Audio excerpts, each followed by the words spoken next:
Hello, and welcome back. My name is Eliza Mozal, and if you are new to that channel, big warm welcome to you. And what am I doing?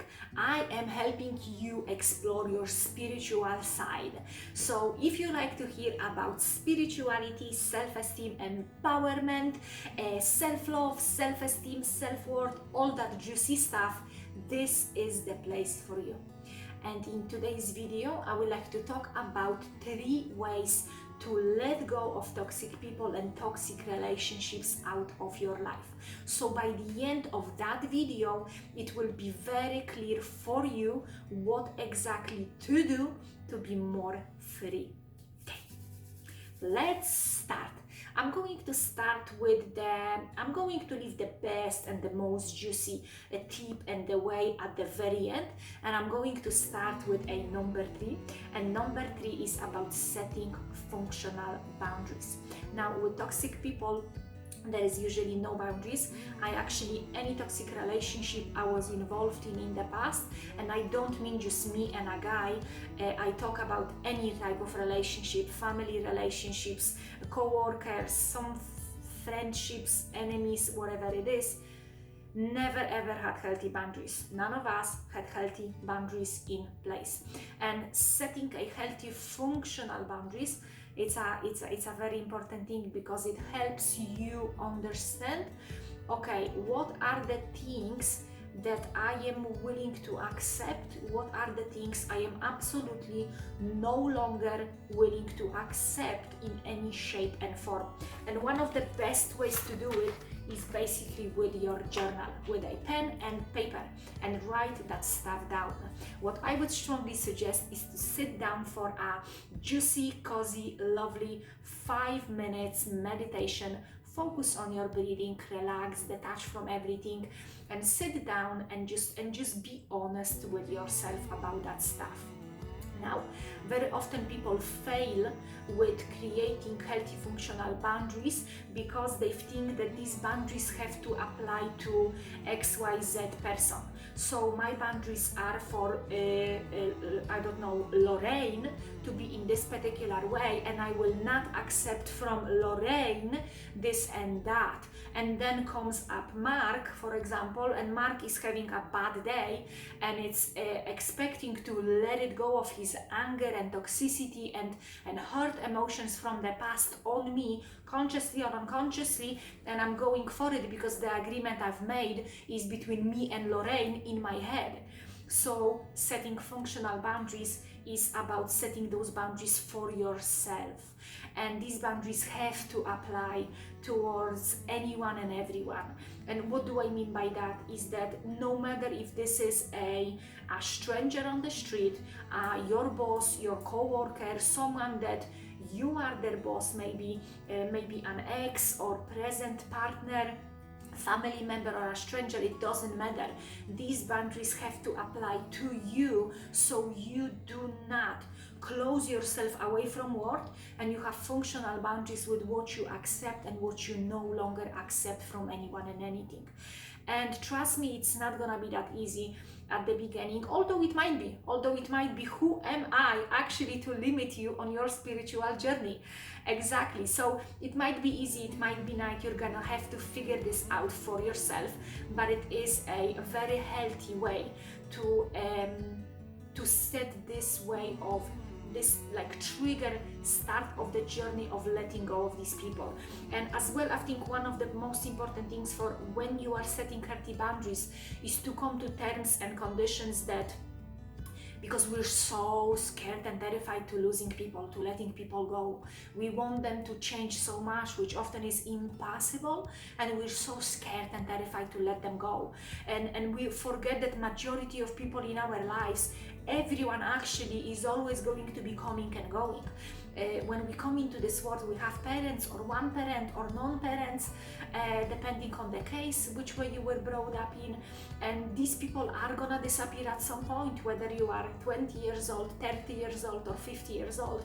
They're gonna go away at some point, and they're gonna, disappear out of your life. So anyone and everyone comes and goes, and we always think relationships are for life and for all of it, and very often what I've learned on my journey, these relationships are for this particular part of my journey. This is what I can learn from them. This is how I can grow from them. And they are not meant to last. They meant to come and go, and then I'm moving on to another lesson, to another journey, to another adventure, whatever you want to call it. So the more you will let go of expectations that people have to deal with you from day one, since you met them till the rest of your time, it causes us lots and lots of pain. At least it caused me in the past. And that's something I would like to ask you to think for yourself, and maybe just journal that thing out. And number 2 from these awesome golden tips for you would be changing from a reactive mode into response mode. And the difference is absolutely huge, and it's gonna be a total game changer for you. The reason I say that is because when we are in reactive mode, we give our power away to that toxic person. So if they're having a nice day and a good day, that means I'm gonna have a nice day and good day as well, because when they are nice to me, I'm gonna be a nice back to them, and when they are not nice to me, I'm gonna be bitchy to them back. So in this way, you're giving your power away. You don't actually choose who you are. You let someone else, a toxic, spiritually not well person, because that's how I see toxic people. I see them as spiritually sick, spiritually not well people, but that doesn't mean that they are worse than me or anything like that. They are just on a different part of their spiritual journey, their human journey, whichever way you want to call it. And whenever I give those people, my power away, they decide consciously or unconsciously, how am I gonna feel. And toxic people like to steer. They like to see you move like that, like a tree on the wind, like a bush on the wind. They like to see you this way, swing in whichever direction they would like to be. They love to be in the control. So the more you are reacting instead of responding, which is taking responsibility for your life, for yourself, for how you are going to reply or be quiet to this particular situation and case. When that changes, everything changes. Toxic people likes to be in control, and when you are non-reactive state, not many toxic people are gonna stand for it. They're gonna go crazy, they're gonna walk away. There will be no more, you will no longer be the mirror to their behavior. So remember to change your mode, your thinking, your mindset, your behavior, your reaction to everything, from reaction into response. And taking responsibility for your life, for who you are choosing to be today, is the response, is taking the responsibility. And I think it's worth to mention as well, to under no circumstances do not get involved, especially emotionally. Do not get involved into any drama, whatever is going on. Do not be the mirror. Do not be the mirror for toxic person responses, reactions, situations. This way this person will see, oh wow, whatever energy I'm sending over there, there is just no reaction over there. It just doesn't bounce back. It just goes anywhere. And sooner or later, at least in my life, these people were just slowly walking away, which it was saving me up any situation, because I was at that stage, I was scared and terrified as well of confrontation. So I wasn't doing too well with going to someone and telling them, listen, by the way, I've decided you don't belong in my life anymore. That didn't felt right with me. I had to learn so much more on my journey to be able to come to terms with myself, that I do not actually explain myself to anyone with anything. I can just make my choice with which one I feel is the most right and feels the best for myself, without explaining myself to anyone and without causing anyone any harm or confusion. And number 1 way, which is going to save you time, energy, and it's just gonna be a total magic trick for the whole toxicity, toxic situations, toxic people, toxic relationships. Number 1 way is to raise your vibration. Energy doesn't lie. Toxic people do not stand a chance when you raise your vibration, when everything changes. the more work you will put into yourself, in raising your vibration, in working on what kind of thought patterns running in your head. Are they about jealousy, resentment, you know, what's happened in the past, fear about the future, regretting, you know, what you've done or didn't do? The more you are on a lower vibration, the more you recycle that old stuff and future fears that they probably will never happen, the more you do that stuff, the lower vibration you are on, the lower frequency you are on, the higher and closer you are to forgiveness, letting go, letting people be who they choose to be.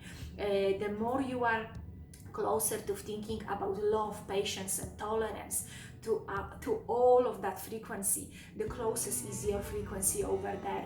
And of course, when you are, we are people who need to and want to have the same people that we are around us. That's why it is so important on your spiritual journey to always be picky and choosy with who you are surrounding yourself with. Don't go too far with that stuff as well, to not entirely get rid yourself of anyone around you. I've done it in the past, trust me, it doesn't work as well. But being very picky and choosy with what kind of people you are surrounding yourself with, because this is the vibration you are going to be taking on. And as well, you are attracting people who are on the same vibration. If you are happy, joyous, and free, that's the company you're gonna be attracting. That's the people that are constantly lifting your phone, and that's what you see. Another message, another invitation, another question. Are we gonna meet up? Are we gonna do something together? That's how these things work. The more you raise your vibration, the more people with a toxic energy who have to go through some kind of stuff like that on their journey, they're gonna be fading away, and they're gonna be seeking their own self-improvement, or they will be sticking for a little bit longer with the crowd that it is alike. And I think that's all I meant to say about that. And first of all, big warm thank you, thank you for all the likes that I'm receiving so far, which is absolutely amazing. Some people that I know sending me nice messages, thanking for the video. So thank you so much for that. I would absolutely love to hear about what is the thing that you would like to hear from me in these videos. What would you like me to talk about? What kind of subjects, what are the struggles that you are dealing with and you would like me to speak about it more in these videos? If there is something on your mind, do not be shy, put that in the comment section. I'm gonna look forward to hear back from you. And if you've got any value whatsoever from that video, please hit a like and subscribe for more if this is what you would like to hear. For now, I'm gonna wish you all the best. Keep on exploring, stay awesome, and I'm gonna see you in my next video.